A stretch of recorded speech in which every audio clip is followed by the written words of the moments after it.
Ya, bahasa Melayu kini diangkat sebagai bahasa kelima terbesar di dunia dengan lebih 300 juta penutur. Malah seawal kurun ke-15, dinasti Ming di China telah menubuhkan Jabatan Bahasa Asing dengan bahasa Melayu sebagai komponen utama.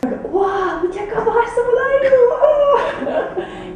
Boleh cakap bahasa Melayu, mereka selalu beri diskaun. Semua suka bahasa Malaysia, bahasa Melayu? Sudah tentu. Saya suka bahasa Melayu kerana saya suka kebudayaan Malaysia. Bunyinya cantik. Sedikit nanti lama-lama menjadi bukit. Amalkanlah bahasa kebangsaan kita, marilah amalkan ramai-ramai. Bahasalah menyatukan kita semua, yakinlah bahasa jiwa bangsa. Ketengahkan bahasa Melayu ke bangsa-bangsa antarabangsa yang lain. Jika itu bukan kita, siapa lagi? Bahasa bukan sahaja harus digunakan di bulan bahasa, tapi juga digunakan di luar bulan bahasa. Jangan berasa ketinggalan atau berasa kecil yang bahasa Melayu kita berada di tahap yang sedemikian pada hari ini. Kita mesti mendukung supaya bahasa kita menjadi salah satu daripada bahasa ulung yang disegani dan penuh dengan syarat-syarat komunikasi yang berkemampuan.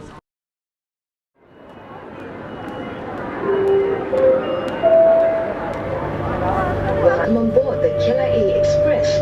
Your non-stop journey to Kuala Lumpur International Airport will take only 28 minutes. Selamat datang ke KLIA Express. Perjalanan tanpa henti ke lapangan terbang antarabangsa Kuala Lumpur ini akan mengambil masa 28 minit.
Gunakanlah bahasa kebangsaan kita, marilah amalkan ramai-ramai. Bahasalah menyatukan kita semua, yakinlah bahasa jiwa bangsa. Marilah, mari raya semua, buktikan taat setia dengan satu bahasa. Maju bangsa dan maju negara, megahkan bahasa kita, bahasa jiwa bangsa. And services from the manufacturer to producer to resellers to government agencies. Bangunlah pejuang bahasa Melayu. Itu maklum balas yang diterima melalui laman Facebook Menteri Penerangan, Komunikasi dan Kebudayaan Datuk Seri Utama Dr. Rais Yatim berkaitan bahasa Melayu yang secara terang-terangan telah rosak dan dirosakkan.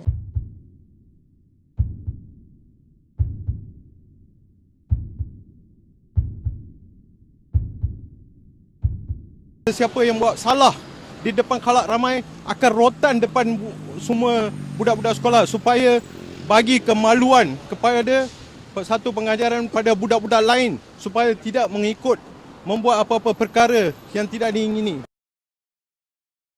Fenomena mencampur adukkan bahasa Melayu dengan bahasa-bahasa lain, terutamanya bahasa Inggeris. Ini sudah menjadi semacam budaya nasional.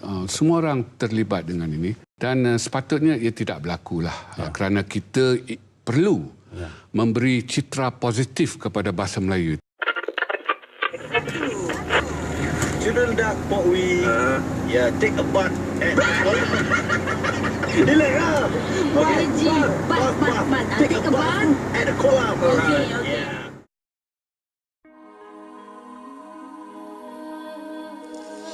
Bercala tamadun yang membahas jiwa bangsa berabad lamanya. Dijajah, ditapak, pemasa lidah berbahasa. Dihentak pendatang, pemasih menggenggam bahasa. Dijatuh, dihenyak, pemasih laung berbahasa. Dibukukan fasal jati diri Melayu untuk berdiri ke hadapan. Melayu yang berbahasa demi perjuangan. Namun, masih pudar ditutup kabus pengaruh, menyelubungi sinaran nilai bahasa sendiri. Bacalah bahasaku, bacalah dengan meletakkan ia sebagai tanda kemasyhuran kemelayuan. Bacalah bahasaku sebagai darah yang tak matikan, budaya dan adat yang terbentang dalam tanah yang dipijak. Bacalah bahasaku sebagai tulisan ilmu yang manfaatnya ditradisi pada anak cucu kami. Bacalah bahasaku sebagai tanda kita juga mempunyai jiwa yang besar. Manfaat yang dipikul, bahasa yang gemilang, pemikiran yang menjadi tokoh dan dijadikan contoh. Diangkat warisan bangsa, kemuliaan bahasa Melayu, bahasa ibunda.